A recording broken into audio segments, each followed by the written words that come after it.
Nasunugan ang nasa 15 pamilya sa Parañaque kagabi. Humigit kumulang 2 oras ang itinagal ng sunog bago naapula. May unang balita live, si Pam Alegre.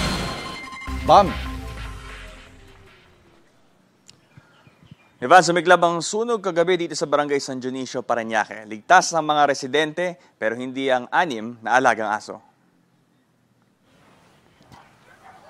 Nagliyab ang bahagi ng Espiritu Compound sa Barangay San Dionisio, Parañaque City. Bago mag-alas 10 kagabi, kuha ito ng isa sa mga nasunugan. Sa tindi ng apoy, agad itinaas ng Bureau of Fire Protection ang sunog sa ikalawang alarma. Hindi bababa sa 8 truck ng bumbero ang kinailangan rumisponde. Nakontrol ang sunog bandang alas 11. Tuluyan naman itong naapula bago maghating gabi. Compound siya, medyo may pagkalumaan naman yung bahay.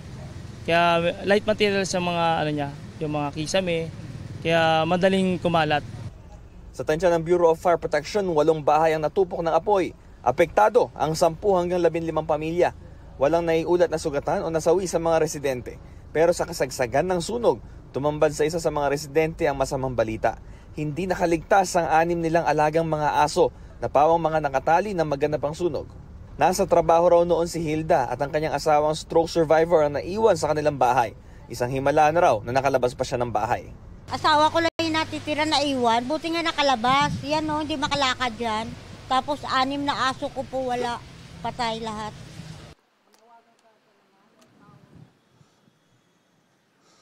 Ivan, magsasagawa ng investigasyon ng Bureau of Fire Protection sa sanhi ng apoy pati sa halaga ng pinsala. Ito ang unang balita mula rito sa Parañaque. Pam Alegre para sa GMA Integrated News.